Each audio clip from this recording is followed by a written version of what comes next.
अस्सलाम वालेकुम students. Last time हमने देखा था कि प्रोग्रामिंग लैंग्वेजेस क्या होती हैं और हमने देखा था कि कौन कौन सी प्रोग्रामिंग लैंग्वेजेस होती हैं, लो level languages, high level languages, machine language और असेंबली लैंग्वेज। नेक्स्ट हमारे पास जो टॉपिक है वो उसने जो हम आज करने जा रहे हैं वो है commonly used high level languages, कि कौन कौन सी ज़्यादा यूज़ होने वाली हाई लेवल लैंग्वेजेस मौजूद हैं। Common high level languages include the following. Number 1 पे है जी हमारे पास सी और C++। चैप्टर का नेम हमारे पास था जी गेटिंग स्टार्टिंग विद सी। ये वही लैंग्वेज है जो अब हम यानी कि सेकेंड ईयर के अंदर हम करते हैं सी लैंग्वेज। यहाँ पर लिखा है सी और C++। बेसिकली सी लैंग्वेज ओल्ड वर्जन है और C++ न्यू वर्जन है हमारी हाई लेवल लैंग्वेज का। क्या कहते हैं भी, it is used to write system software and application software. हमने लास्ट टाइम पढ़ा था कि सी लैंग्वेज हम क्यों इस्तेमाल करते हैं जी। सी लैंग्वेज हम इस्तेमाल करते हैं सिस्टम सॉफ्टवेयर या एप्लीकेशन सॉफ्टवेयर को बनाने के लिए। अब सिस्टम सॉफ्टवेयर की डेफिनेशन भी हम लास्ट टाइम फर्स्ट ईयर के अंदर आप पढ़ चुके हैं और एप्लीकेशन सॉफ्टवेयर की भी डेफिनेशन आप पढ़ चुके हैं। ऐसे सॉफ्टवेयर जो हार्डवेयर को कंट्रोल करने के लिए इस्तेमाल किए जाते हैं वो सिस्टम सॉफ्टवेयर कहलाते हैं, और ऐसे सॉफ्टवेयर जो जनरल पब्लिक के लिए उनकी प्रॉब्लम्स को सॉल्व करने के लिए इस्तेमाल किए जाते हैं उन्हें हम क्या कहते हैं जी, एप्लीकेशन सॉफ्टवेयर कहते हैं। तो C++ है या सी लैंग्वेज है वो इन दोनों तरह के जो सॉफ्टवेयर हैं, प्रोग्राम्स हैं, उन्हें बनाने के लिए इस्तेमाल की जाती है। सी और C++ होगी। नेक्स्ट मेरे पास है जी जावा। जावा एक पॉपुलर होता है, आजकल काफ़ी इस्तेमाल हो रही है, हाई लेवल लैंग्वेज है। It provide strong features for network programming. वो कह रहा है कि ये जो प्रोग्रामिंग लैंग्वेज है वो ज़्यादातर नेटवर्क प्रोग्रामिंग के अंदर इस्तेमाल की जाती है। नेटवर्क प्रोग्रामिंग से क्या मुराद है, वो कह रहा है कि ऐसे सॉफ्टवेयर जिसका ताल्लुक इंटरनेट के साथ आप कह सकते हैं, जिसका ताल्लुक आप कनेक्शन के साथ, कम्युनिकेशन के साथ है, वहाँ पर जावा प्रोग्रामिंग काफ़ी ज़्यादा इस्तेमाल की जाती है। मिसाल के तौर पर अगर आप लोगों ने कोई ऐसी गेम आप लोग खेल रहे हैं जो इंटरनेट के साथ कनेक्ट है, जिसकी कम्युनिकेशन नेटवर्किंग के साथ है, तो वहाँ पर जो जावा लैंग्वेज है वो इस्तेमाल की जाती है। इसके अलावा बहुत सारी लैंग्वेज है, लेकिन वो कह रहा है कि जो आज का पॉपुलर इस्तेमाल हो रही है प्रोग्रामिंग लैंग्वेज नेटवर्किंग के लिए वो जावा है। थर्ड मेरे पास है जी Pascal. It is use for both scientific and business application. वो कह रहे हैं पास्कल जो हाई लेवल लैंग्वेज है ये हमारे पास बहुत साइंटिफिक आप लोगों को अंदाजा होगा, साइंस जिसे कहते हैं, जब आपने कोई साइंस के लिए कोई एप्लीकेशन बनानी हो, बिजनेस एप्लीकेशन बिजनेस के लिए कोई एप्लीकेशन बनानी हो, बहुत सारी बिजनेस एप्लीकेशन आपको पास मिल सकती हैं। साल के तौर पर किसी बैंक की एप्लीकेशन। बेसिकली अगर बात की जाए तो पास्कल जो है ये एक पुरानी लैंग्वेज है, आजकल इसका कोई स्कोप नहीं है। आजकल क्योंकि हमारी ये जो बुक है वो काफ़ी ओल्ड है, तो यहाँ पर जाहिर सी बात है हमने न्यू लैंग्वेजेस को भी देखना है और ओल्ड लैंग्वेजेस को भी देखना है। तो पास्कल एक पुरानी 90s की दहाई में जो लैंग्वेज इस्तेमाल की जाती थी उसमें पास्कल काफ़ी इम्पोर्टेंस रखती थी। लेकिन अगर आज की बात करें तो पास्कल इतनी ज़्यादा इम्पोर्टेंस नहीं रखती, इसका इस्तेमाल बहुत ज़्यादा कम हो चुका है। इसका अब ज़्यादातर इस्तेमाल जैसे मैंने आपको पहले बताया जावा प्रोग्रामिंग लैंग्वेज का होता है। 4th नंबर पे है मेरे पास फोर्ट्रान। फोर्ट्रान भी एक हमारे पास ओल्ड लैंग्वेज है जो 90s की दहाई में काफ़ी ज़्यादा इस्तेमाल की जाती थी। फोर्ट्रान क्या मुराद है जी, Fortran stands for formula translation. ये फोर्ट्रान एब्रीवेशन है फार्मूला ट्रांसलेशन का। It has very powerful mathematical capabilities. वो कह रहा है कि ये लैंग्वेज के अंदर, इस लैंग्वेज के अंदर मैथमेटिकल दादोशुमार की जो कैपेबिलिटी है, जो फीचर है वो काफ़ी ज़्यादा पावरफुल है। मिसाल के तौर पर अगर आपने कोई ऐसी एप्लीकेशन बना रहे हैं जिसके अंदर मैथमेटिक्स यूज़ हो रही है, कैलकुलेशंस यूज़ हो रही हैं, मिसाल के तौर पर आपने साइंटिफिक कैलकुलेटर की एक एप्लीकेशन या एक सॉफ्टवेयर बनाना है क्योंकि इसमें सारा काम मैथमेटिक्स के है, तो फोर्ट्रान हम क्यों इस्तेमाल करेंगे, क्योंकि इसकी मैथमेटिकल जो ग्रिप है वो ज़्यादा है। जैसे मैंने आपको पहले बताया ये भी ओल्ड लैंग्वेज है, आजकल इसका भी इस्तेमाल बहुत ही कम होता है, ज़्यादा इस्तेमाल नहीं होता। नंबर 5 पे है जी BASIC BASIC stands for, BASIC इसका एब्रीविएशन है जी beginner all purpose symbolic instruction code. BASIC जो वर्ड है वो इस सेंटेंस का एब्रीविएशन है जी। It was use mainly by students to use the computer for solving simple problems.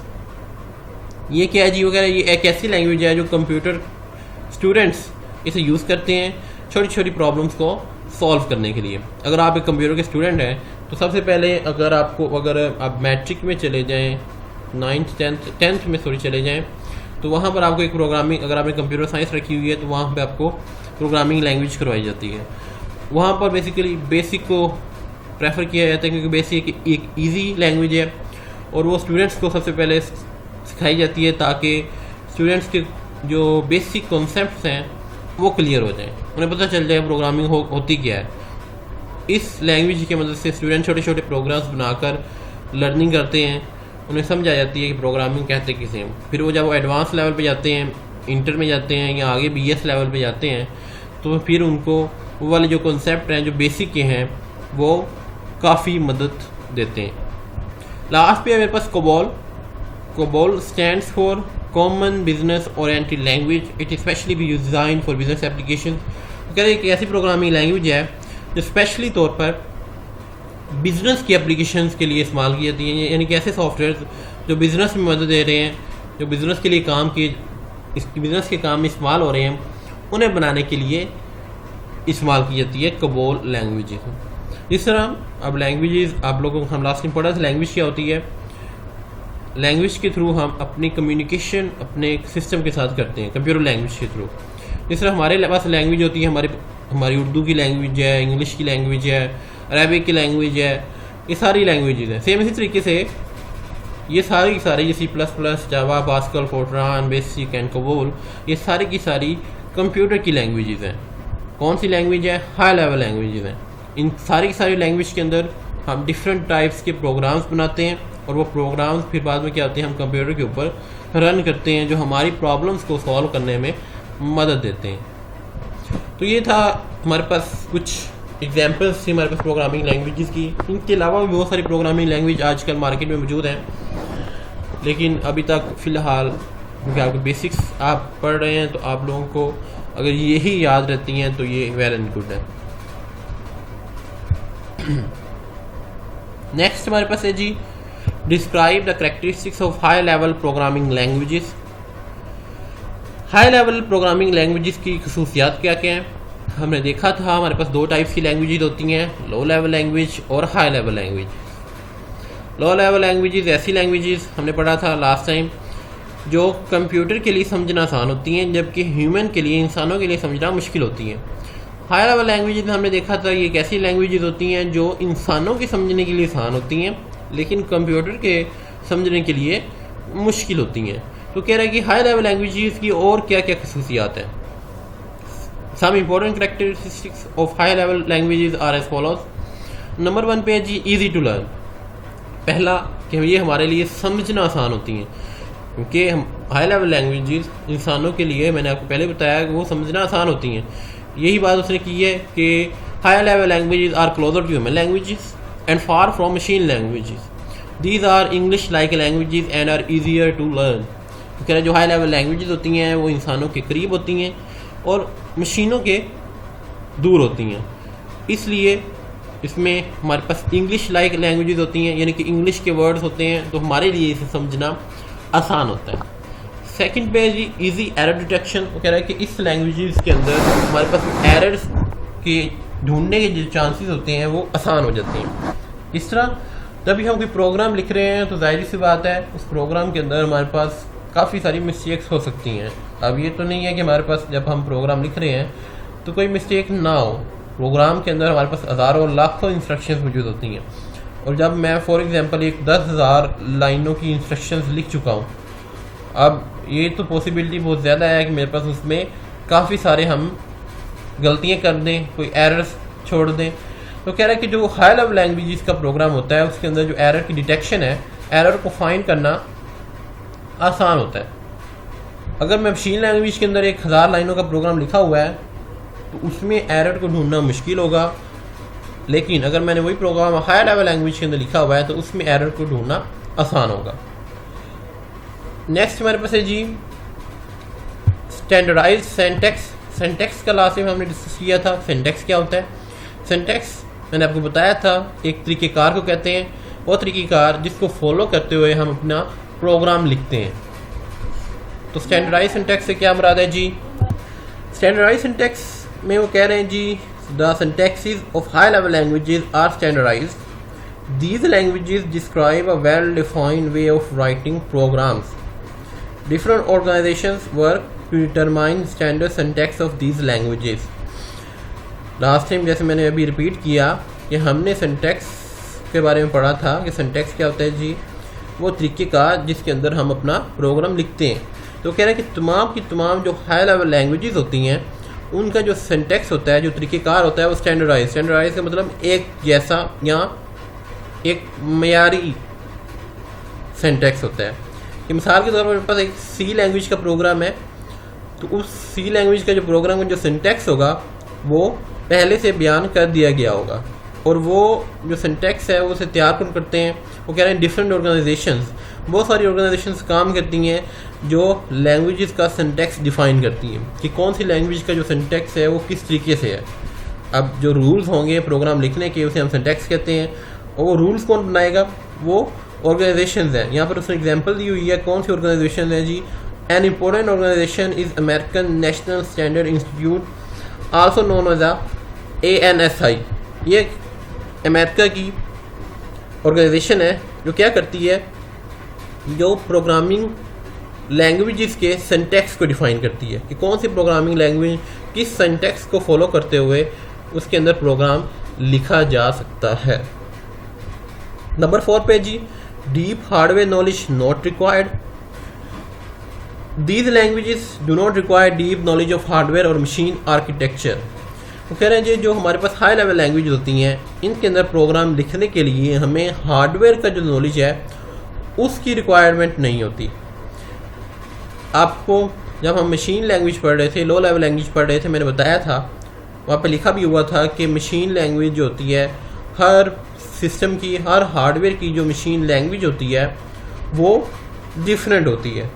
अगर मैंने एक डेल का सिस्टम है मेरे पास, ठीक है, और एक मेरे पास HP का सिस्टम है, हार्डवेयर जो है एक डेल कंपनी का है और एक HP की कंपनी का है, तो डेल की कंपनी का जो होगा मशीन का कोड होगा, मशीन लैंग्वेज का कोड होगा, वो थोड़ा सा डिफरेंट होगा, जबकि जो HP के हार्डवेयर की कंपनी का कोड होगा वो थोड़ा डिफरेंट होगा।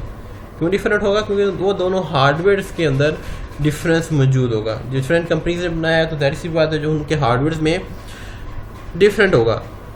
इसलिए जब लो लैंग्वेज के अंदर प्रोग्राम लिखूंगा तो मुझे उस हार्डवेयर के नॉलेज की ज़रूरत होती है। लेकिन अगर मैं एक प्रोग्राम हाई लेवल लैंग्वेज में लिख रहा हूँ तो मुझे उस हार्डवेयर के नॉलेज की ज़रूरत नहीं है। मैं उसके नॉलेज के बगैर कोई भी प्रोग्राम हाई लेवल लैंग्वेज के अंदर लिख सकता हूँ। A programmer can write efficient program without deep knowledge of hardware. एक प्रोग्रामर जो होता है वो हार्डवेयर के नॉलेज के बगैर वो कह रहे हैं कि जी प्रोग्राम हाई लेवल लैंग्वेज के अंदर आसानी से लिख सकता है। He can concentrate on solving the problem rather than concerning the human machine interaction। वो कह रहा है कि जी जो प्रोग्रामर होता है अगर हम लो लेवल लैंग्वेज को के अंदर प्रोग्राम लिख रहे होते हैं तो मुझे दोनों तरफ अपनी तवज्जो देनी पड़ेगी।